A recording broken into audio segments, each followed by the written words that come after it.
All right, welcome back to KMR, the channel that's got the brat.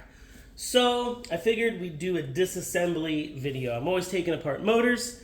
I'll try to do more of these videos. This is a 2004 MAZDA RX8 Renesis 6-port block. So that would be in the United States out of basically a manual transmission 6-port RX8. And it had a overheat and water seal failure. It was sent in for a rebuild, so I figured it would be a great motor to take apart, as this is a pretty common failure and it can be catastrophic if it's not addressed right away. This particular motor sat around for a while, so there's quite a good chance the internals of this motor could be rusted up or could have substantial damage, and so that's always something to consider. When you're buying RX8 cores, RX7 cores, if you know they've been overheated, if you know they've had water seal failures, they can't sit around long. And one thing I instantly noticed on this block was you can actually see a rust line. There's rust and rusty water that's come out from this exhaust port, which is not a good sign. But I think it'll be very interesting to go through the procedure of taking it apart. We can talk about what we do, what we look for, and who knows, we'll see what we get inside. So we'll jump right into it. My basic tools of choice on this particular disassembly, I'm just using a couple electric impacts. I'm going to need a dowel pin puller tool. This is a factory one from MAZDA Tricks. And then I run through the basic sockets, 10, 12, 14, 17, 19, plus a flywheel socket. I already broke the flywheel loose, but I wanted to show you. And they're just having scraper, pliers, basic stuff like that, always good. So one of the first things I'll generally do is I'll pop the oil pan. Obviously you want to have your oil drained. You can remove any of the external items, your oil filter towers. They can stay on, they can come off, it doesn't really matter. Just depends on how you feel. I always have a tote nearby. In shipping, this didn't fare well in shipping, so pack your motors with care. I think this got bounced around a little bit. I already knocked the flywheel off, flywheel done. And we'll flip it over. This is a MAZDA Tricks engine stand head, so you're able to rotate the motor around nice and easy. Makes disassembly and assembly better than doing it on a bucket or a bench. Your oil pan, you know, I definitely don't recommend tightening oil pan bolts with any type of impact. These are small 6mm 1/0 thread bolts, but when you're taking them apart, you know, time is of the essence. You're just trying to get everything off. It's not going to hurt anything on the removal side. I already popped the oil pan earlier just to avoid extra time on the video. So you can see normally you'll get under here, you'll work the edges. You don't want to bend your oil pan rail with a little bit of a hammer or just moving the chisel along or a razor blade. You can pop these oil pans loose. RX8s have an internal baffle system, and the level sending unit in the early cars is actually a recall item. It's been known to fail. And you can always see what's going on in here. This one, I don't think the oil was changed that often. You've got a lot of debris, carbon. Ugh, just looks a little bad in there. I mean, it has been overheated, so it's not that surprising. Pan goes away. We got our pickup tube. That's also two 10mm heads, so 6mm bolts, and these two bolts are unique. They're the only two bolts like that on the motor. So they go with the pickup tube. Don't get them mixed up. The specific length and everything holds the pickup tube down right. I've seen people put the wrong bolts on pickup tubes and then they don't seal right. They have oil issues. Just watch your hardware. There's your rear regulator, your front regulator. I'm going to leave them on the front cover and on the rear housing right now. We'll do the front cover and front pulley next. Generally, I'll knock the front pulley loose first because it's going to be one of the hardest things to get off. I did that earlier. I torched it. I breaker barred it. There's a whole nother video on front nut or front bolt removal. on rotary engines. They're a metal to metal seal, and they're tightened down with some pretty aggressive torque specs depending on the year, so sometimes they get stuck. So avoiding complication, I loosened that earlier. And probably should have been the very first thing I took off, but I was excited to do the video. So front pulley's off. I don't disassemble them. Leave it all together. Timing marks. There is a factory orientation alignment pins, but I keep my front pulleys together. You can clean them together. If you want to clean them independently, take them apart on the spot and then put them back together. Don't take them apart and leave them loose. Leads to problems. Your front cover on the Renesis is a one-piece front cover water pump assembly. This is a little different than the RX7s. You can leave the water pump on the front housing. It's got a couple nuts. This one only has one nut on it right now, but basically we want all of this off. So 12 millimeter head, 8 millimeter threads on the bolt. I think it's 8x125. And they're different lengths, longer, shorter. They kind of match up. If you've never done it before, you can take your time and kind of figure out where everything goes, but you almost can't put them back in wrong. Their lengths are pretty specific. I'm sure somebody could, but if you're paying attention, you should keep them pretty organized without issue. You can see pretty long ones that go all the way through the water pump to the front housing. And then you've got some shorter ones that are just holding down the front cover. Make sure you get them all popped. That's just holding the water pump down. Got everything? I think so.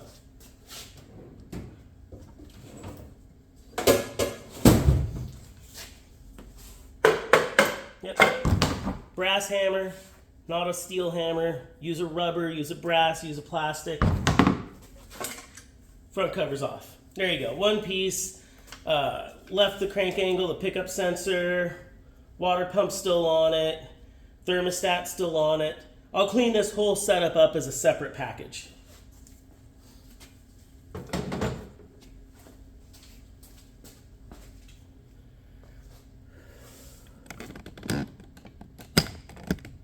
Maybe a little camera adjustment. I hope this is working out. It's a one-man operation. If the angle wasn't perfect, I apologize. All right, so now we're into our front end. Same thing. I'll take the front oil pump drive, oil pump counterweights, and a chain for the oil pump off at this point. This is a good opportunity to get to it. If it's built properly, this front washer should be folded and basically locked to the oil pump. People have different techniques. I like to go ahead and get this apart now. So I'll basically knock down that little washer, grab a 17, and go ahead and get that nut and washer off. Same thing, this is the only nut and washer like this on the motor, so keep them with your oil pump. You've got a little key in here that you don't want to lose. They're hard to get, and I'll pull them off almost one at a time. Got the keyway out, makes it a little easier. And now we should be able to lift off our 2 oil pump drive gears and chain, getting you down to the pump itself. Keep that all organized. Don't lose the little key. Some people will leave these assembled. Hey, to each their own. I like to take them apart. We'll go ahead and get our hardware off. We'll get our oil pump out. Don't be afraid of oil pumps. They're marked for you. You've got a little dot and a little dot, so if your gear falls out, you're just lining them back up face to face.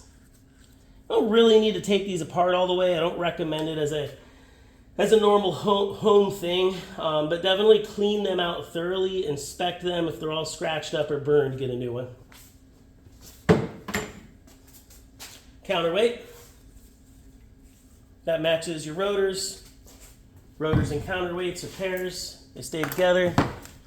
All right, on the front end here, you're gonna take all your front hardware off. Basically, get all 6 bolts out of your front gear, pop your front plate off.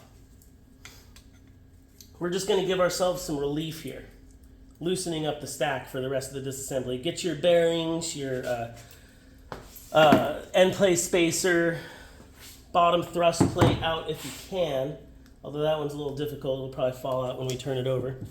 And then with all of that plate and everything gone, put 1 bolt back in so the gear doesn't fall out when you turn the motor over. I don't want the shaft, the rotating assembly, flopping around at this point. And if I were to remove this front gear, it would loosen everything up beyond what I need. But I also don't need the front stack still held in tension. So it was always a tip from other Mazda engine builders. You basically take everything apart and then put 1 bolt back in to hold the gear. That way it makes for an easier disassembly as you rotate to the backside. All right, so we're gonna flip it. I still know I got 1 plate on there. And get it off right now, there it is. So there's the bottom thrust plate, thrust washer. Always inspect all that for wear. And then we got our front eccentric shaft thermostat and spring. Generally, it's recommended to get rid of these and put in a thermostat eliminator. Most rotary shops carry them. It's for sub-zero start. So if you're living in really cold climates, you need this. If you're not, you don't. And they're prone to fail. So Mazda tricks, most California shops, America shops, we take that out. We're generally not driving rotaries in freezing weather around here.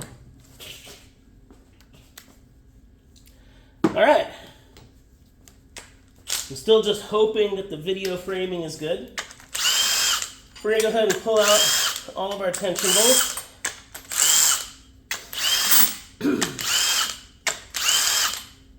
Yeah, you can practice your order if you want, but disassembly doesn't really matter. We're just trying to get stuff apart. We're not going to hurt anything. Let's get the tension bolts out. Renesis motors, you do have 3 that are longer down this exhaust portion, so just always remember that. A lot of the times when we stud these blocks, we'll only stud the traditional length because you can run into flywheel interference there, but there are aftermarket flywheels that don't interfere. So just random things on high performance RX8s. Tension bolts coming out. Keeping things organized in the bucket. Make sure we've got our key out of there. If you leave the key in and you try to lift the back plate off, you'll destroy your bearings, get the key jammed. Don't do that. Make sure you got all your tension bolts out. Looking good. A little brass hammer action. I'll grab with my left hand so I can kind of pull up on the rear plate. And in the thick portion of the back iron, I'll just kind of give it a little tap tap to look for some separation. And once I get it separated, we'll lift it off. And be really careful of your rear bearing when you're coming over those threads. Oh, we got rust. Oh no, oh no. It's worse than I thought. Oh, we got junk. At least that's the way it's looking. All right. Water seal failure, overheat, Renesis. Oh man, so carbon buildup, tons of rust. I have no idea if we'd even be able to lap this plate. I'm basically gonna have to scrape the face, see how bad the rust corrosion is, and then decide if we're actually able to even lap it. You can see water seal failure. The seal looks pretty good over on the spark plug side. We get over here to intake side and you can see the rust creep. Oh yeah, and right here, probably water seal failure somewhere in this intake region. Bummer. Well, the bearing looks okay, so it wasn't a bearing failure. We kind of knew that. All right, so we're gonna go ahead and take it apart. I guess at this point, all the seals look stuck, so I don't think we're gonna lose anything. Yeah, no, they're all stuck in there. That off. Oh, tragedy. I don't know if I think that rotor is no good. I think that's a no good rotor right there. So continuing on, we're going to pull our dowel pins with the factory puller. That's nice, they're not stuck. For how bad everything looks, those could have easily been stuck in there. It's kind of a good sign. Maybe the next chamber will be okay. Sometimes you can get half a motor. Maybe we'll get lucky and we'll get half a motor. Maybe this rotor housing. No, that rotor housing looks pretty poor. It's got pretty heavy scratching. The chrome's missing a little bit and rusted. It's probably shrank from overheating. Dang, probably no good rotor housing either. Unfortunate on this motor. We'll spec that out, but it doesn't look that good. All right, to get over the eccentric shaft lobe, it's a little tricky. You're going to want to pull your second set of dowel pins. We don't want the whole motor to fall apart right now. It could kind of slide apart. We don't want that to happen, so we're going to get our dowel pins out. We're going to grab our brass hammer again. Same thing, kind of grab the plate and then come in and just try to loosen it. All right, we're loose.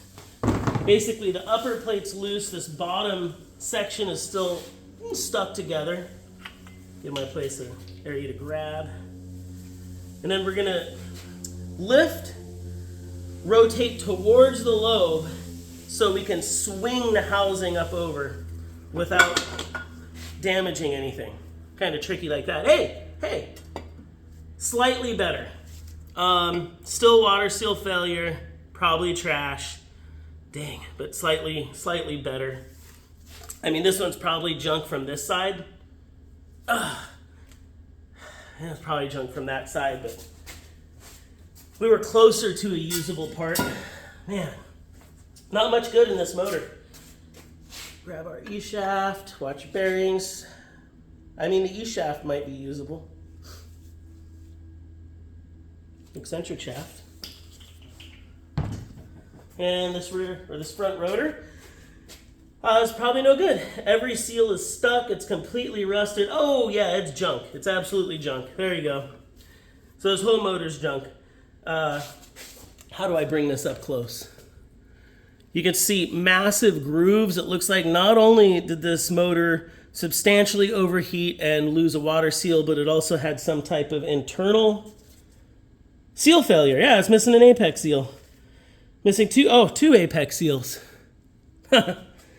So this motor, I don't know, I think I may not be getting the whole story as to what happened or what this motor went through, but front rotor, dual apex seal failure, completely destroyed the rotor housing and rotor, and then still on top of that had a complete water seal failure, pumped water throughout the block, rusted all of the components.